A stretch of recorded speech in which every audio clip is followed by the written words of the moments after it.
Good morning, students. Today we are going to discuss about the preposition. आज की class में हम preposition के ऊपर परिचर्चा करेंगे। पार्ट्स ऑफ स्पीच का ये जो पार्ट है, आपने पढ़ा था कि हमारा जो टॉपिक था पार्ट्स ऑफ स्पीच, उसके अंदर हमने 8 प्रकार के शब्दों के बारे में परिचर्चा करी थी। 8 प्रकार के वर्ड्स के बारे में पढ़ा था। हमने लिखा था कि there are 8 parts of speech.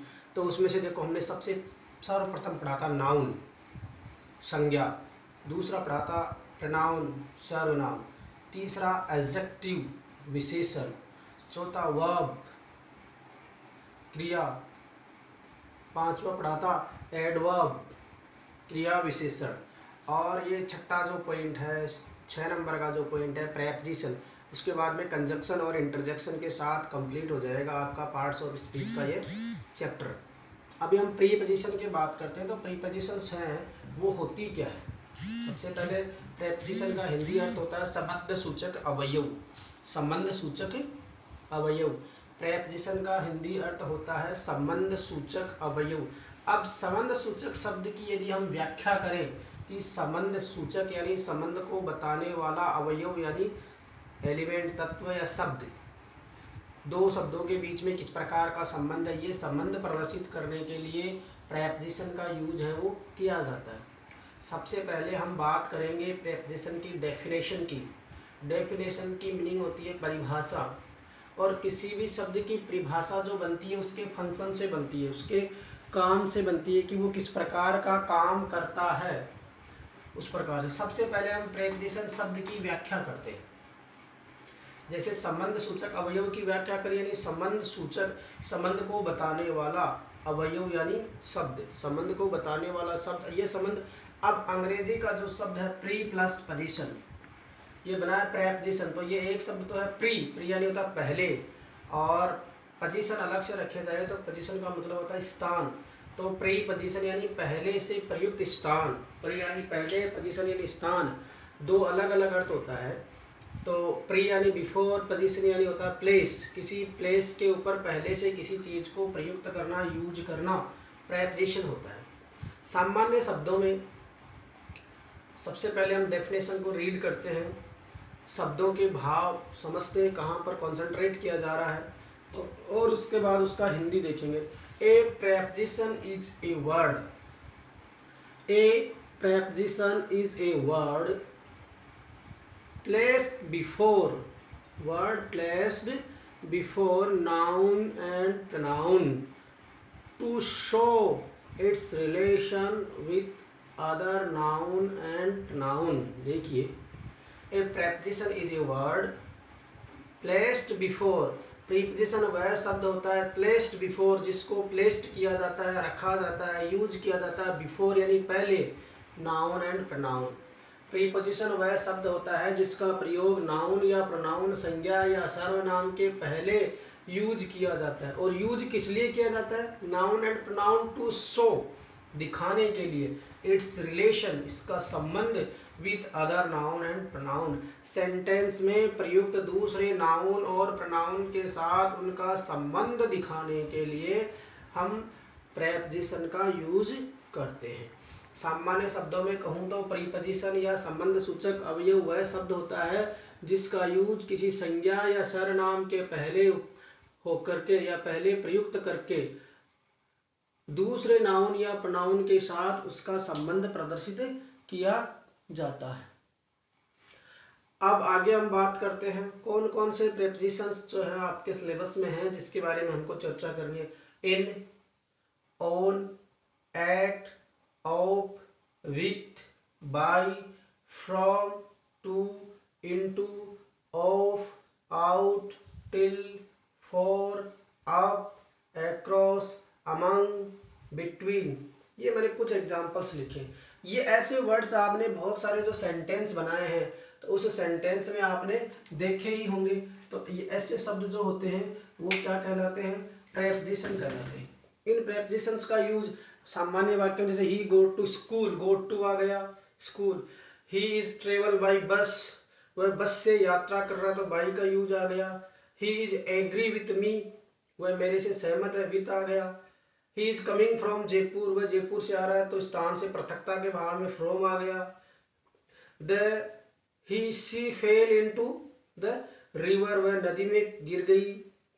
Switch off, switch off button बंद कर दो। कम आउट, बाहर आ जाओ। You wait me till I come back, मेरा तब तक इंतजार करो जब तक मैं वापस नहीं आऊं। इस तरह इन शब्दों का हम अलग अलग सेंटेंसेज में यूज है वो करते हैं। अब देखो हमने अगला टॉपिक लिखा है correct use of the preposition. क्या लिखा है? Correct use of the preposition. Preposition का सही तरीके से उपयोग कैसे करते हैं। Correct use of the preposition में हमने लिखा हुआ है इन और एट।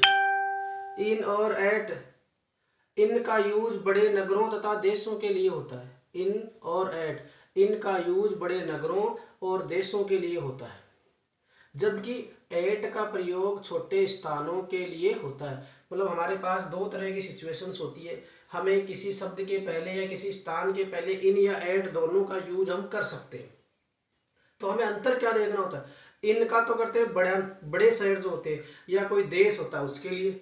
फिर एट का प्रयोग उसकी तुलना में यदि कोई छोटा स्थान है तो उसके लिए हम किसका यूज करते हैं? एट का। तो सामान्यतः हमने एक ही दृष्टिकोण से इसका रेफरेंस पढ़ना है। अभी हमें बहुत ज़्यादा इसकी गहराई से स्टडी नहीं करनी है कि इसके कितने तरीके से वेरियस यूज हो सकते हैं। हम इनका और एट का कंपेयर, तुलनात्मक अध्ययन करेंगे। इनका बड़े शहरों के लिए, एट का छोटे शहरों के लिए। तो एग्जाम्पल देखिए, my grand parents live in Delhi. Delhi की राजधानी क्षेत्र बड़ा है तो दिल्ली।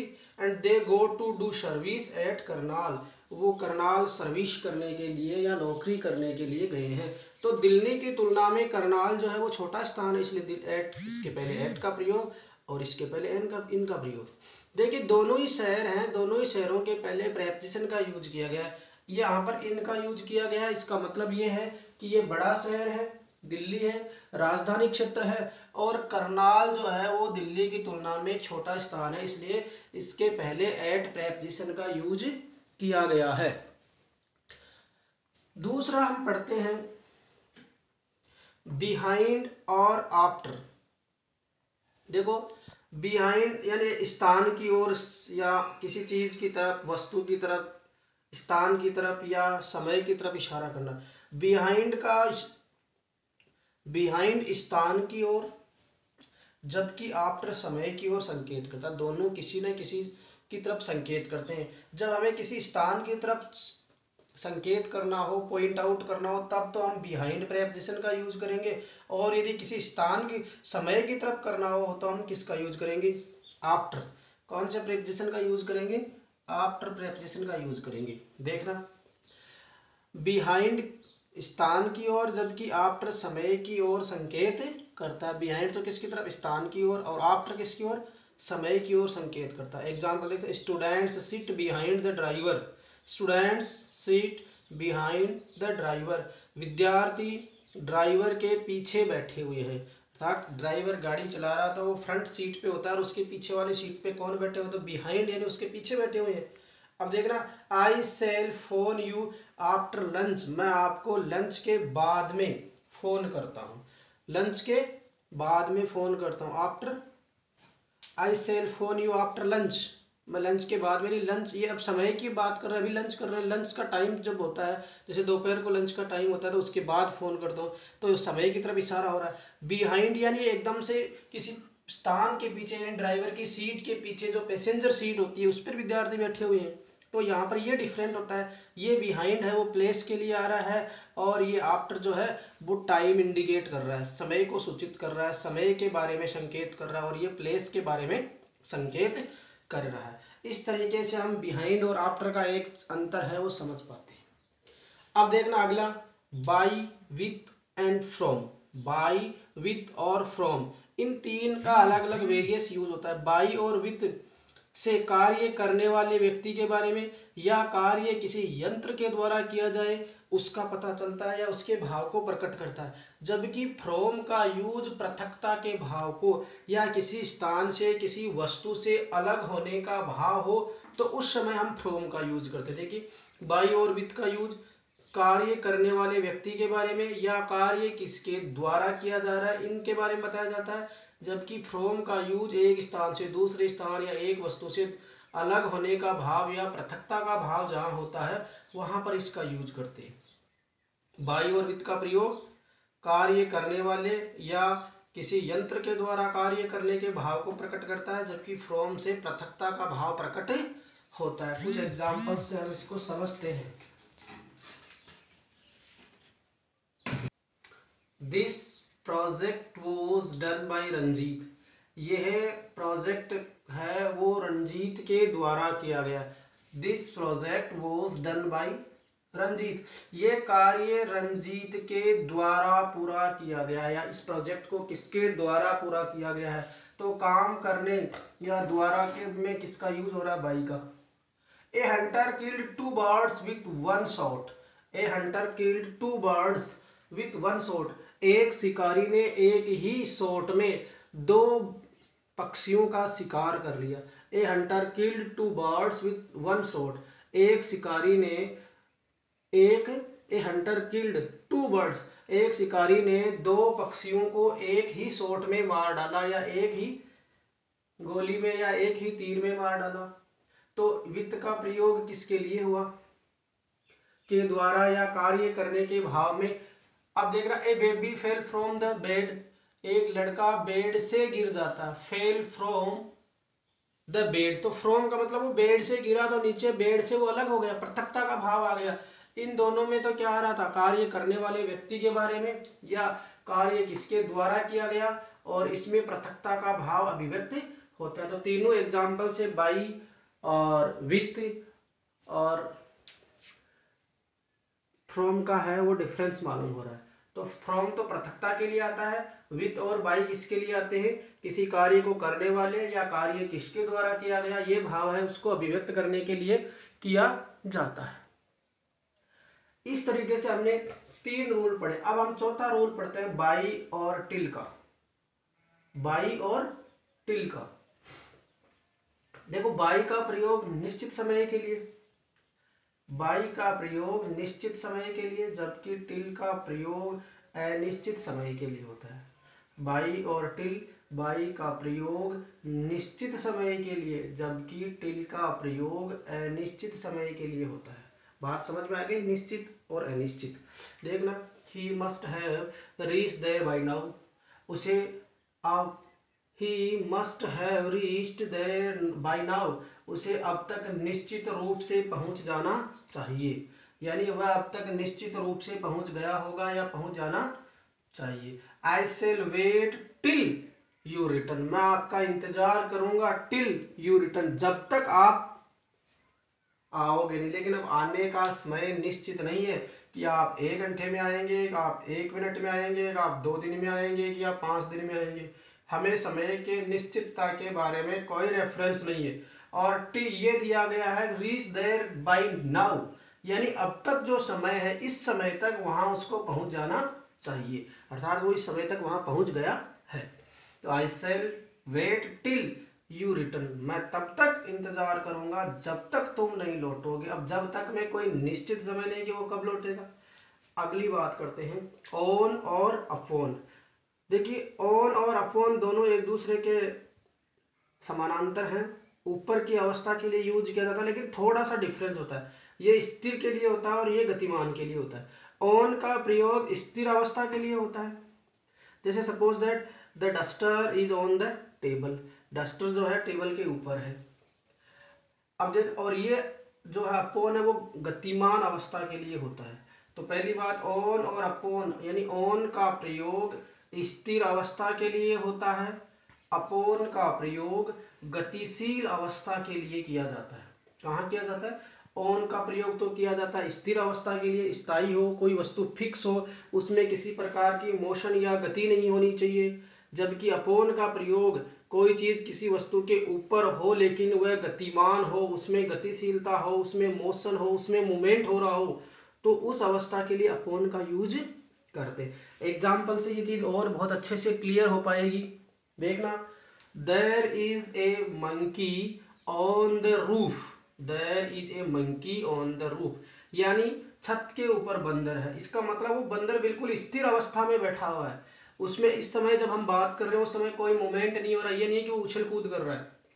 लेकिन दूसरा सेंटेंस देखना, पहला है there is a monkey on the roof. ये ऑन का यूज ये बता रहा है कि मंकी की अवस्था स्थिर है, वो एकदम से शांति से बैठा हुआ है। लेकिन the cat is jumping upon the table, और the cat is jumping upon the table, table रखी हुई है, बिल्ली उसके ऊपर है, लेकिन वो क्या कर रही है, जंपिंग कर रही है। क्या कर रही है, the cat is jumping upon the table. अब मैंने ऑन नहीं लिखा बल्कि यहाँ क्या लिखा है, अपॉन लिखा है। तो अपॉन लिखा है, इसका मतलब टेबल के ऊपर जो कैट बैठी हुई है वो मूवमेंट कर रही है, वो जंप कर रही है, तो उसमें गति हो रही है। तो हमारा रूल क्या था, ऑन का प्रयोग स्थिर अवस्था के लिए, अपॉन का प्रयोग गतिशील अवस्था के लिए। दोनों एग्जाम्पल्स को आप पढ़ते हैं तो ये बिल्कुल क्लियर हो जाता है कि ऑन का प्रयोग है वो स्टेबल, स्थिर, फिक्स के लिए होता है, फिक्स अवस्था के लिए होता है, स्थिर अवस्था के लिए होता है, किसी वस्तु का फिक्स होने के संदर्भ में। जबकि कैट जंपिंग कर रही है तो उसमें गति की अवस्था है, उसमें मूवमेंट का भाव है, टेबल के ऊपर की स्थिति है लेकिन उसमें मूवमेंट हो रहा है। तो उस दृष्टिकोण से हम किसका यूज करेंगे, अपॉन का यूज करेंगे। अगला देखो टू और इनटू। टू और इनटू, टू का प्रयोग सामान्य गति के लिए होता है, मतलब हम सही नॉर्मल तरीके से सामान्य तरीके से कहीं जा रहे हैं और उसी तरीके से आप भी जाइए वापस, तो टू का प्रयोग सामान्य गति के लिए, जबकि इनटू का प्रयोग असामान्य गति के लिए, या कहीं हम गति उसमें उछलने का भाव हो, उसमें कूदने का भाव हो, उसमें रेंगने का भाव हो, इस तरह के अगर भाव आ जाए तो उस समय हम किसका प्रयोग करते हैं, इनटू का। सामान्य दृष्टिकोण से दोबारा समझिए, टू और इनटू, टू का प्रयोग सामान्य गति के लिए, जबकि इनटू का प्रयोग उछलने, कूदने या रेंगने के भाव को अभिव्यक्त करने के लिए होता है। तो एग्जाम्पल देखिए, ही वेंट टू स्कूल, वह विद्यालय गया। अब वो सामान्यतः स्कूल बाई फुट जाता है तो पैदल गया है, बस से जाता तो बस से गया है, टेम्पो में जाता तो टेम्पो में गया। हमने वो रेफरेंस नहीं दिया, बाई अगर बस से गया है तब तो हम बाई का यूज करते थे, टैक्सी से गया तो बाई टैक्सी करते थे, लेकिन हम उसका रोज स्कूल जाने का एक प्रोसीजर है, वो उसी प्रोसीजर के तहत गया है। तो ही वेंट टू स्कूल, वह विद्यालय गया। अब वो कैसे जाता है, वहां हमने वो रेफरेंस नहीं दिया, वो रेफरेंस देते तो प्रेपोजिशन का यूज है वो बदल जाता है। लेकिन देखना, ए बस फेल इनटू द रिवर, बस नदी में गिर गई। हालांकि बस जब सड़क पे चलती है तो उसमें गति होती है, लेकिन वो उसका सामान्य रूट होता है, रोड पर चलने ही होता है बस को। क्या नदी में चलती है, लेकिन वो रोड पर चलते चलते अनबैलेंस हुई और वो नदी में गिरी, तो वो अपने सामान्य परिस्थिति से हट करके उसमें क्या हुआ, उछलने का भाव आया, या कूदने का भाव आया, या रेंगने का भाव आया, या तो उसके मतलब उसमें कोई परेशानी आई है जिससे प्रॉब्लम हुई है, जिससे उसका टायर फटा है, या ड्राइवर ने अनबैलेंस किया है। तो उस दृष्टिकोण में क्या हुआ, उसमें मोशन या गति हुई, या तो उछल करके गई है या कूद करके गई है, या ब्रेक नहीं लगे तो रेंग के भी चली जाए, तो कहाँ जा करके गिरी है, वो रिवर में गिरी है। तो ये बस की सामान्य गति नहीं है रिवर में गिरना, इसलिए हमने यहाँ कौन से प्रीपोजिशन का यूज किया, इनटू का। और स्कूल में जाना उसकी सामान्य प्रवृत्ति है, सामान्य गति है, तो हमने किसका यूज किया, टू का यूज किया। अब एक बार देखिए हम सारा इसको रिवाइज करते हैं। प्रेपोजिशन क्या होती है, सबसे पहले बात करते हैं प्रेपोजिशन की। प्रेपोजिशन यानी होता है संबंध सूचक अवयव। परिभाषा, a preposition is a word placed before noun and pronoun to show its relation with other noun and pronoun. Preposition वह शब्द होता है जिसका प्रयोग किसी संज्ञा या सर्वनाम के पहले प्रयुक्त हो और उसका संबंध दूसरे नाउन और प्रोनाउन के साथ वो प्रदर्शित करे। ये in, on, at, of, with, by, from, to, into, of, out, till, for, up, across, among, between, ये कुछ ऐसे वर्ड्स हैं जो प्रीपोजिशन की भूमिका में होते हैं। अब हमने पढ़ा correct use of the preposition की, प्रीपोजिशन का सही यूज किस तरीके से किया जाता है, तो इसके कुछ रूल्स होते हैं, वो रूल्स हम पढ़ रहे हैं। इन और एट के अंदर देखो, इनका प्रयोग बड़े शहर नगरों के या शहरों के लिए या देशों के लिए, जबकि एट का प्रयोग छोटे स्थानों के लिए होता है। जैसे my grand parent live in Delhi, Delhi बड़ा शहर है। They go to do service at Karnal, Karnal छोटा शहर इसलिए एट आ गया। बिहाइंड और आफ्टर, बिहाइंड किसी स्थान की ओर संकेत करता है, आफ्टर समय की ओर संकेत करता है। जैसे student sit behind the driver, student driver के पीछे बैठे हुए हैं तो प्लेस आ गया। I shall phone you after lunch, तो समय होगा कि मैं आपको लंच के बाद में फ़ोन करूँगा। बाई, विथ और फ्रॉम। देखिए बाई और विथ का प्रयोग कार्य करने वाले या कार्य किसके द्वारा किया जाता है इस यंत्र के बारे में जानकारी देते हैं, जबकि फ्रॉम का यूज है वो पृथकता के भाव को, अलग होने के भाव को बताता है। नेक्स्ट एग्जाम्पल देख लें। This project was done by Ranjit. ये प्रोजेक्ट है वो रंजीत के द्वारा पूरा किया गया, तो के द्वारा का भाव आ गया। ए Hunter killed 2 birds with 1 shot. शिकारी ने एक ही तीर में 2 पक्षियों को मार डाला, तो विथ का प्रयोग हो गया। A baby fell from the bed. Baby है वो बेड से गिर जाता है, तो अलग होने का भाव आ रहा है, तो फ्रॉम आ गया। ऐसे ही बाई और टिल, बाई का निश्चित समय के लिए, टिल का अनिश्चित समय के लिए। जैसे he must have reach there by now, वह अब तक वहाँ पहुँच चुका होगा या पहुँच गया होगा या पहुँच जाना चाहिए। I must wait till you return. मैं आपका तब तक इंतजार करूँगा जब तक आप नहीं आओगे, तो आने का कोई समय निश्चित नहीं है, इसलिए अनिश्चित समय के लिए टिल और निश्चित समय के लिए बाई। फिर ऑन और अपॉन का प्रयोग। ऑन का प्रयोग स्थिर अवस्था के लिए और अपॉन का प्रयोग गतिशील अवस्था के लिए किया जाता है। जैसे there is a monkey on the roof. बंदर कहाँ है, छत पर है लेकिन स्थिर अवस्था में। The cat is jumping upon the table. बिल्ली कहाँ पर है, टेबल के ऊपर है लेकिन जंपिंग कर रही है, तो अपॉन द टेबल आ गया। टू और इनटू।